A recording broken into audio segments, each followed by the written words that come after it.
welcome back to Shemsuniverse. So today guys, we're going to discuss the Black Lilith moon in all of the 12 astrological houses. I did miss this one in the last chapter just because of a lot of the rumors surrounding Lilith when it comes to sexuality and different things like that, but I've done more research on it so I can make it more appropriate for YouTube. And it simply has to do with suppression, and with whatever house it falls in, it's just going to show suppression in that certain topic, and that's what we're just going to simply discuss today quite briefly. So when you have Lilith in the first house, it means that your self-image, your self-respect, all of those things are under some sort of suppression. When you go in groups, you kind of are the Lilith within the group, where you're the outcast, you're the person that's looked down upon, you're the person that people are looking at sort of rebellious and that they don't want to be around. So the key to mastering it, if you have it there, is my recommendation would be to be your own best friend and not your own worst critic. So what you want to do is actually take into account what people are saying, but if a lot of those things are not true, then there's nothing to improve upon. Look upon your life as something that you have to improve upon every facet, and once you're actually on the way to your purpose and your given goal, your self-image will just work itself in from there very authentically. For the next one, I want to go over Black Moon Lilith within the second house. So this has all to do with like our material values, our self-respect, and what it has to do here is all about trusting the process. When you have Lilith here, it's going to make you have an external environment that's going to make you not want to trust the process when it comes to acquiring money and just different luxurious goods like houses and cars. It's going to either make people feel like you're too materialistic or not materialistic enough.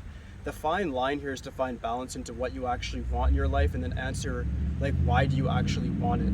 Once you're able to actually identify why you want what you want, then of course then the justification is just naturally there. Without that there, then you're going to find yourself just very, very distracted and being thwarted about because of external circumstances a lot. For the next house, we have the third. This has everything to do, when Lilith is here, it has to do with like your intellectualism, your mindset. You have a very jaded view of the world. You think as you view life with logic and through data collection that you actually have a very good assessment of how life is supposed to work. That's not necessarily true. What you need to take into context is that the world is always creating and innovating new things, and that new realities can be made through your mind, and you can manifest whatever you want. If you're just looking at the world through hard data and just the collection of what sheep are saying, meaning the vast majority of people, then you're going to have a very jaded and cynical view of what life is supposed to be. But if you're actually taking into account that you can create your own reality and that you can make different things come to be, then you're actually going to have a more optimistic view, and then you can use your intellectualism to your advantage instead of it actually being used against you. Moving on to the next one, we have Lilith in the fourth house. Lilith in the fourth house is actually quite extreme, just because everything has to do with like family values and like what you take down from your ancestry, your inheritance. So when Lilith is here, we get people that either have like a Lilith sort of person in their family that's very wild, very rambunctious, very rebellious, or they end up becoming that person, are defined as that person within their family unit. So the key here is to identify what your family values are, the principles, and then ask yourself if you agree with them. A lot of the times what we have to do with wherever Lilith is, it's a very primitive force. It's our animalistic urge, it's our shadow side, it's that side of ourselves that we don't like to really show, but that's the side of ourselves that's going to lead us to power and actually becoming the most authentic version of ourselves.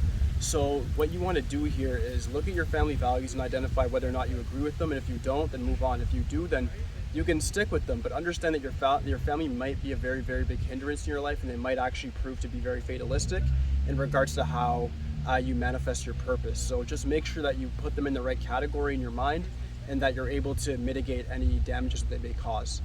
All right. Moving on, next we have Black Moon Lilith in the fifth house. The fifth house has everything to do with like creative expression. Of course, Leo governs this house, so it's all about like performance. And what happens is family does play somewhat of a role in this as well. But a lot of just the people, the collective people around us, the society, they're going to view your idea of creative expression as maybe dark, maybe a little bit off-putting, maybe something that they're not quite comfortable yet. But you have to understand that when you have an idea in your mind, maybe the world's not ready for that idea yet. You got to keep it there. You got to grow it. You got to grow just like how these trees behind me have grown. You got to plant that seed, and you got to water it and replenish it. And you replenish it through your confidence, through your beliefs, through your affirmations. And a lot of people aren't really going to necessarily believe in that creative expression that you have, and that's why it's creative. In the start of Christianity, God had to make lightness out of dark. And with that being said, he had to believe in what he's going to create. He had to be the architect, and we have a little bit of God in us. So you have to actually believe in what you're going to create. Lilith is an offspring of God. She's considered a demon, but that demon is actually going to give you a certain level, a certain context of your darker side. And that darker side is the more creative side because it's uninhibited by external circumstances, uninhibited by people that have actually come to you and taught you how to think. So you got to get past that whole matrix sort of mindset and then come back to what Lilith is trying to bring you to, which is your more animal urges. Those animal urges, even though they seem very out of the ordinary, they can lead to a lot of good things as well. Moving on, next we have Lilith in the 6. When she shows up here, this has a lot to do with mentorship. This is learning through material acquisition. So this is going to point towards people that need to learn to kind of teach themselves, because usually if you have like a good planet or a good sign in the 6th house, it really means you're going to get good mentors, you're going to learn like how to get money in nice ways and like through partnerships, wherever. But with Lilith here, it means that you have to teach it all to yourself. Even the people that are your mentors are going to view you as a threat. They're going to see your potential. They're going to actually see your power. When a lot of people don't like you, what you have to understand is that it's not necessarily a bad thing. It's actually a good thing. It means that they see something in you that you don't even quite see in yourself yet. They see potential and they kind of are envious of it. And that couldn't be said better than towards the 6th house, where people actually are not really seeing in themselves what others are seeing. They don't have the confidence. They want to look to other people to teach them. They want to learn, but all of these learning experiences are going to come through sort of like negative situations, maybe even negative health situations. But through these things, you're actually going to learn a lot more. And once you learn how to actually integrate this dark side into your life, especially within the 6th house when it comes to material acquisition, you can then become abundantly very rich. All right. Moving on, next we have Lilith in the 7th. So Lilith in the 7th has everything to do with our relationships, one-on-one dynamics. Libra is usually the governor. So this has a lot to do with us looking into somebody else to provide things that we can't provide for ourselves, which is extremely unhealthy. So Lilith here makes you either, if you're a female, be viewed as sort of like that girl that's sort of gets around or not really respected amongst the males. If you're a male, you might have a certain situation where females don't respect you in that sort of sense. And what you need to do is find that value within yourself and make sure that you're abiding by your own principles.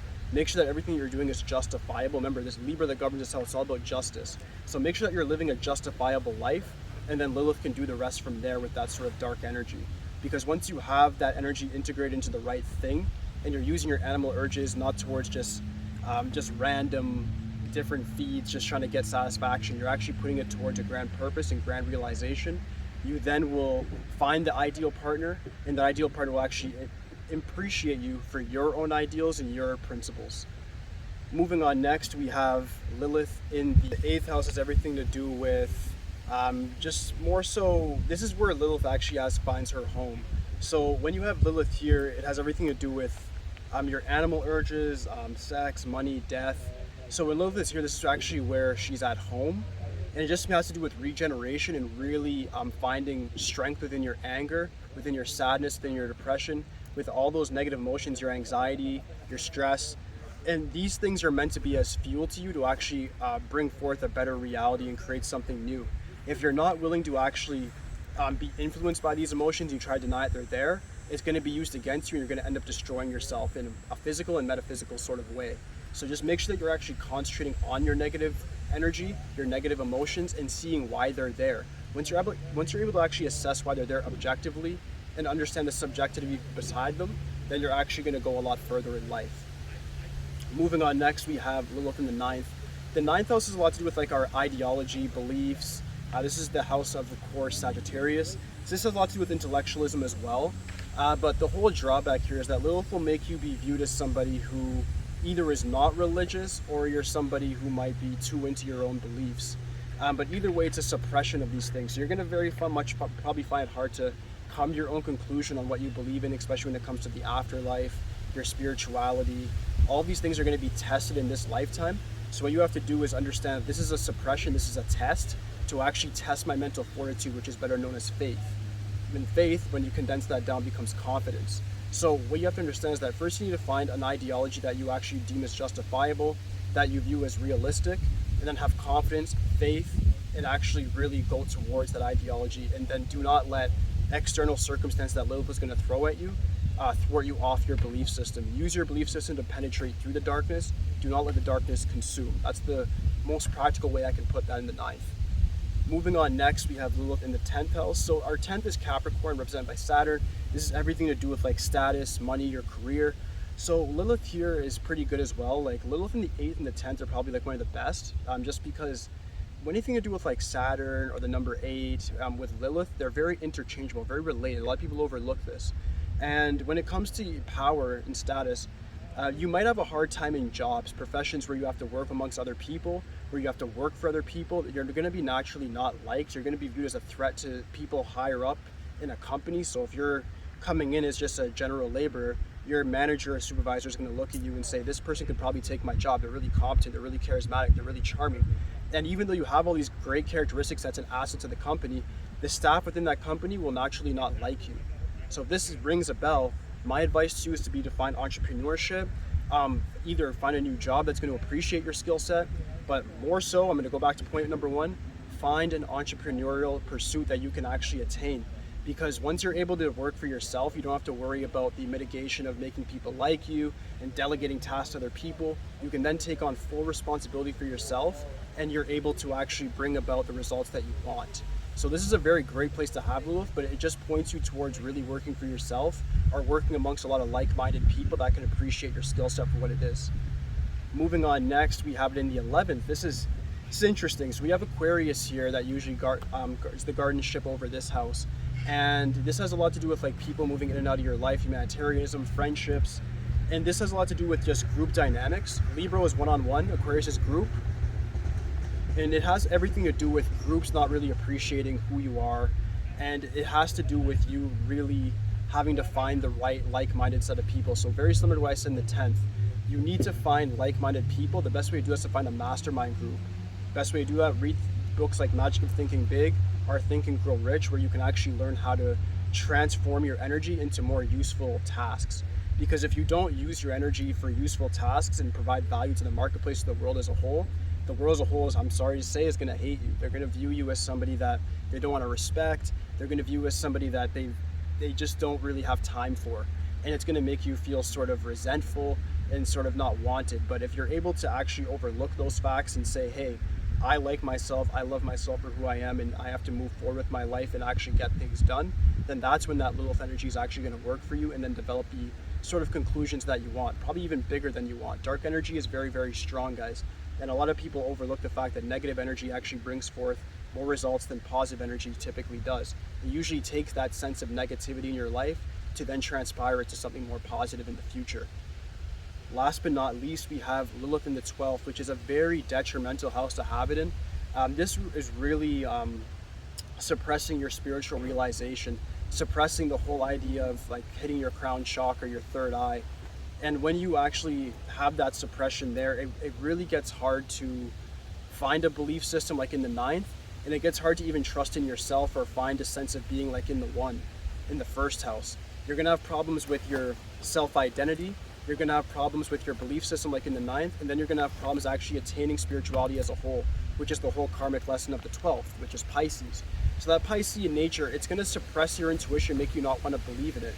The key here to unlock this door is to actually trust what you intuitively feel is right, and then when you can actually do what you feel is right, you're going to then achieve success. But if you actually ignore your intuition, ignore that sort of animal gut feeling that tells you that you're in the right direction, you try to follow your mind instead of your heart, instead of that real sixth sense, you're going to have a lot of different obstacles you have to face. So my main recommendation would just be to make sure that you, deep down to your heart, believe in what you're saying and what you're doing each day. Once you can be very fully consciously aware of how you're living your life, then prerogative will be quite easy in the future. But that does conclude it, guys. That's all 12 of the houses. I'll be back tomorrow with these signs, but that does conclude it for today. If you guys have any questions, just please leave it in the comments for me. Aside from that, like, subscribe, follow me. That's it for today, guys. Peace.